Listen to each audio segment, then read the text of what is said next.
Voilà, merci. Nous continuons, fidèles téléspectateurs de la chaîne de référence Antenne A, avec notre invité, M. Jean-François Tullard, qui est candidat aux prochaines élections vaudoises. Il est passé au deuxième tour, le bulldozer de la politique vaudoise, ça, je l'avoue. Mais M. Jean-François Tullard, il y a beaucoup de gens qui ne savent pas les rôles qui jouent vraiment les grands conseils vaudois. Est-ce que vous pouvez quand même nous expliquer à tous les téléspectateurs qui sont en train de vous regarder en ce moment? Alors, le Grand Conseil vaudois, c'est le premier pouvoir de notre canton, c'est-à-dire le législatif.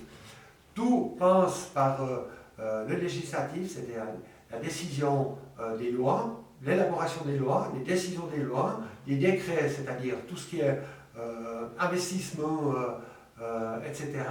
Et ensuite, le Grand Conseil vaudois a un rôle de surveillance par rapport à l'exécutif qui, eux, prépare les lois, eux, prépare les décrets, eux, préparent les investissements et proposent au Grand Conseil. On a trois pouvoirs de ce canton, et même de la Suisse, c'est-à-dire le premier, le législatif, le Grand Conseil, le deuxième, c'est l'exécutif, où je suis candidat, et le troisième, c'est le judiciaire. On dit souvent qu'il y a un quatrième, qui est l'immédiat. Voilà. En tant que président, ancien président de ce grand conseil, est-ce qu'il y a eu quel est le débat le plus marquant et le plus difficile à gérer à votre présidence à cette époque-là? Ouais, le débat le plus difficile. Marquant. Oui, et puis je dirais la situation la plus critique, c'est quand il y a eu la crise au château au mois de mars 2025, avec l'affaire Diclé. Mon souci, c'était que la crise institutionnelle qui était à l'exécutif déborde sur le Parlement et puisse gangréner nos discussions, nos débats. J'ai réussi à calmer ça en tant que président, ça s'est très bien passé, autant qu'à l'immédiat, parce que prendre des décisions à chaud, c'est jamais agréable. Mais ça, c'est l'élément le plus marquant de ma présidence. Tout à l'heure, vous venez de dire que vous battiez campagne pour les impôts et tout ça, on va y revenir. Mais les cantons de Vaud, aujourd'hui, ce n'est pas un secret de Polichinelle, connaît une forte croissance démographique. Est-ce que, selon vous, une opportunité ou un défi? Moi, je pense que c'est plus un défi. Pourquoi un défi? Pourquoi un défi? Parce qu'on accueille actuellement plus de monde qu'on arrive à suivre avec les infrastructures. Moi, je l'ai vu au niveau communal, que ma commune accroît énormément dans les années 2000-2010, où on couvre après les infrastructures. Chaque année, il nous fallait ouvrir des cloches, chaque année, il nous fallait organiser des places d'accueil pour les enfants, et c'est un défi perpétuel. Au niveau cantonal, c'est la même chose. Donc, plus on accueille de monde, on n'arrive pas à suivre avec les routes, le transport individuel, on voit que c'est compris, les transports publics aussi, les projets, ils avancent, mais ils mettent beaucoup de temps. Un bon exemple, c'est la gare de Lausanne. On dit qu'il y a nos travaux, mais j'ai pas l'impression que ça avance beaucoup. Ça passe à petit pas, ouais. Ouais, ça on peut le dire, un petit pas. J'ai beau être en bulldozer, mais j'arrive pas à faire avancer la gare, ça c'est sûr, comme vous m'avez dit tout à l'heure. Et puis, après, évidemment, qu'on accueille du monde, il y a des défis de santé, il y a des défis d'infrastructure générale pour la collectivité, et c'est très compliqué à suivre le rythme du nombre de personnes qui viennent de ce canton ou de la Suisse. Selon vous, vous pensez que les infrastructures, les routes, les logements, les transports ne sont pas adaptés pour cette croissance, selon vous? Aujourd'hui, si on parle de logement, on accueille 8-10 000 personnes, il nous faut à peu près 4-5 000 logements, on a construit la moitié, donc il nous manque 2 à 3 000 chaque année. Donc évidemment que cette raréfaction des logements fait que le prix monte. Évidemment, quand un objet est rare, le prix devient de plus en plus cher. Sur les routes, on constate qu'il y a des bouchons aux heures de pointe, à peu près sur toutes les autoroutes. Les trains sont bondés. Enfin, c'est tout ça qui me fait dire qu'on accueille beaucoup de population par rapport à la croissance de nos infrastructures générales. Voilà. Là, on entre vraiment, je peux dire que dans le vif de votre campagne, pour que vous soyez éligible aux actes.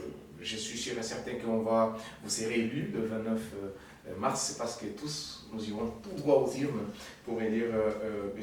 Jean-François Ortula.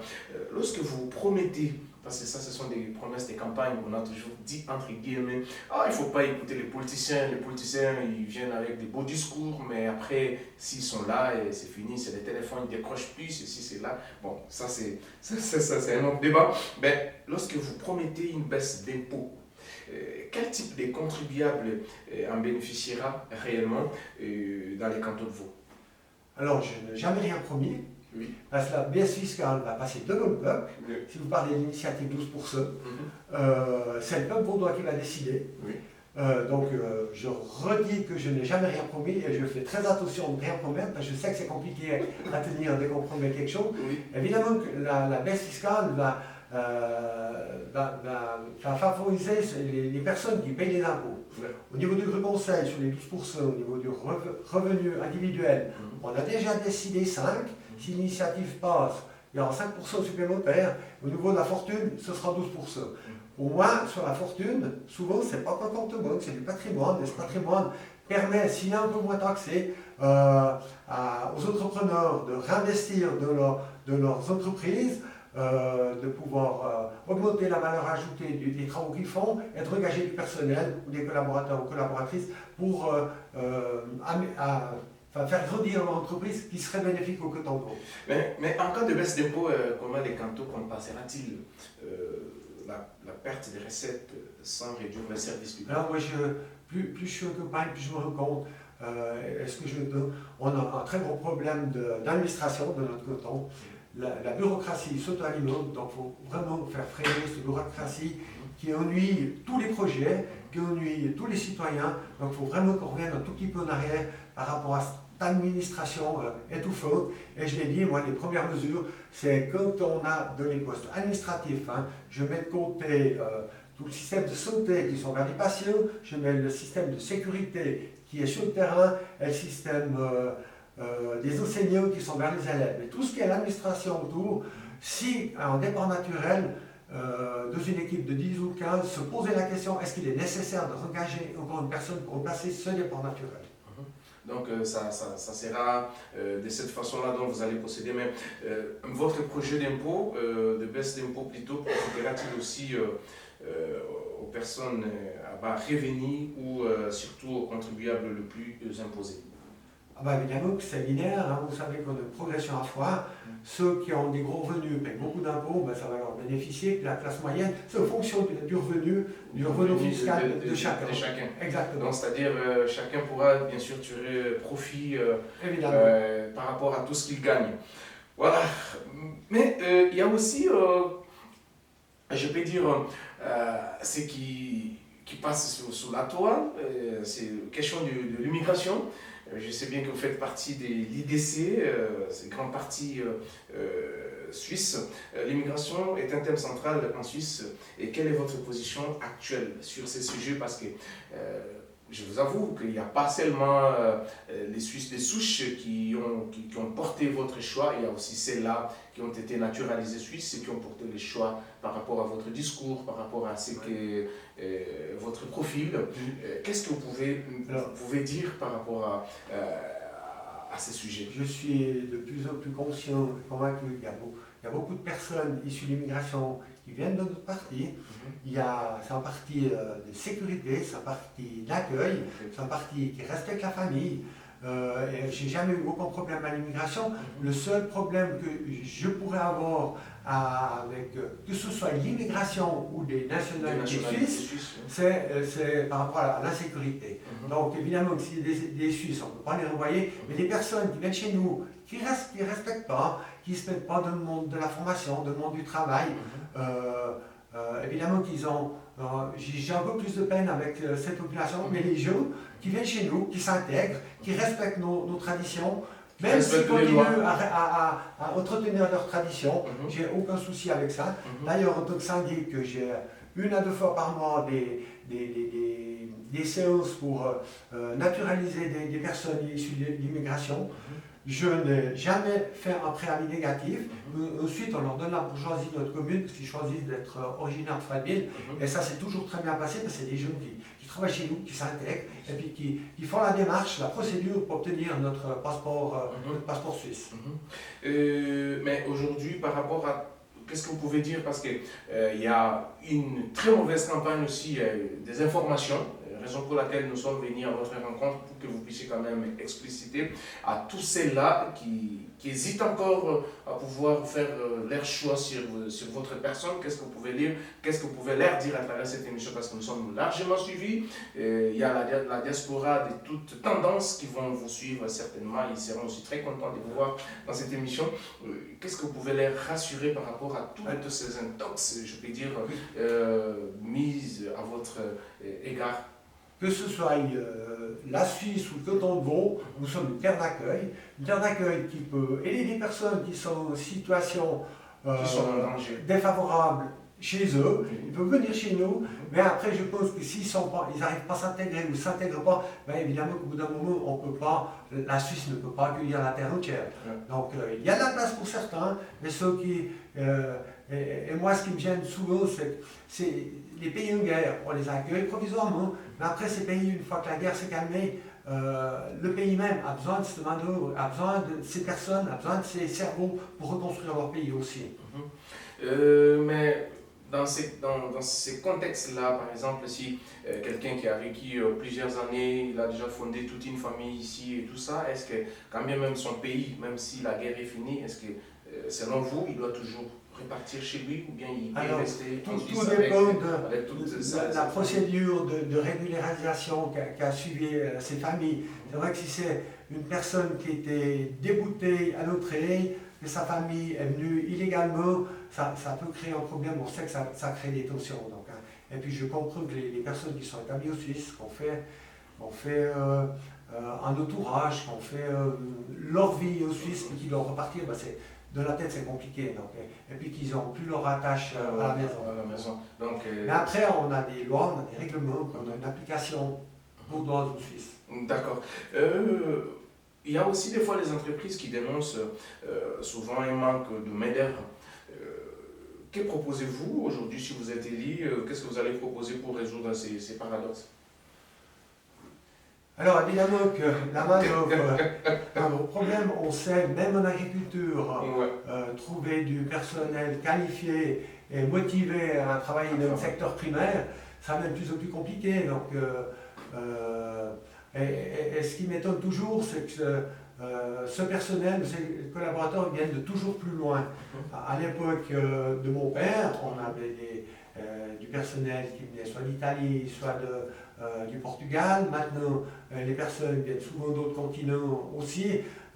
C'est vrai que même, c'est pas sûr qu'ils veulent encore s'engager. C'est compliqué. Donc, je dirais cette approche par rapport au personnel trouvé. Mais ceux qui sont là en situation régulière et qui cherchent du travail, j'ai aucun problème avec ça. À la commune, j'ai engagé régulièrement des personnes issues d'immigration, mais qui sont en situation régulière dans notre pays.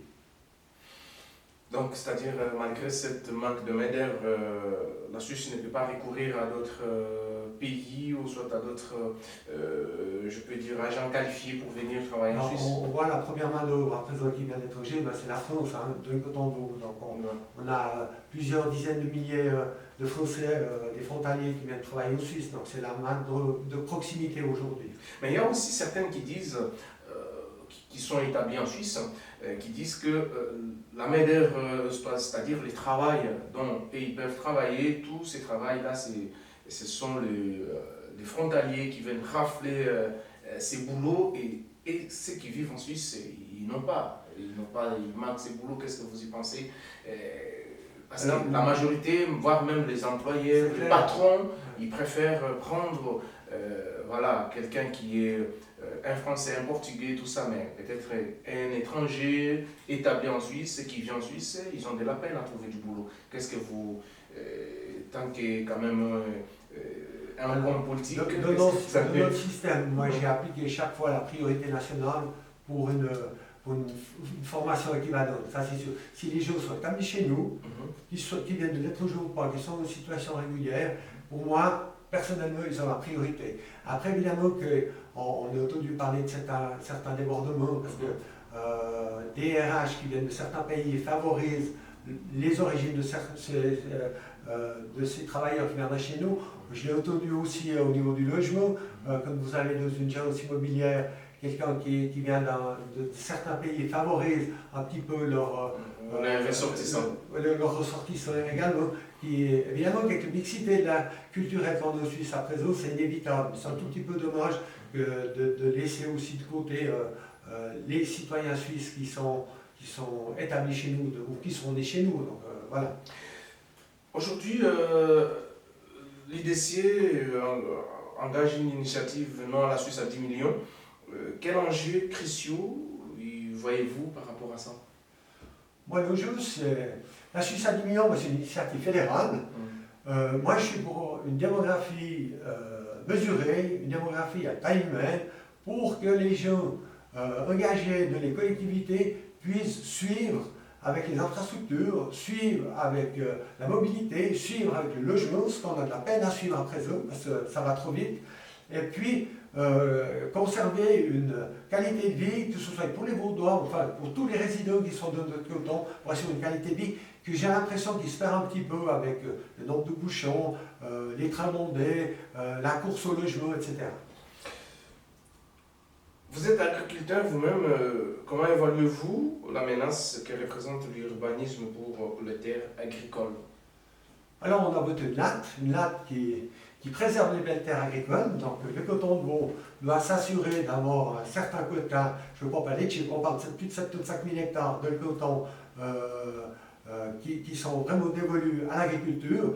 Évidemment que ce quota qui a été voté par cette latte qui a été votée par le peuple suisse et l'application nous oblige à avoir un certain nombre d'hectares de ce canton, complexifie pas mal d'enjeux au niveau du logement, au niveau des infrastructures, comme je disais, parce qu'on ne peut pas utiliser ces terres pour faire autre chose que de l'agriculture.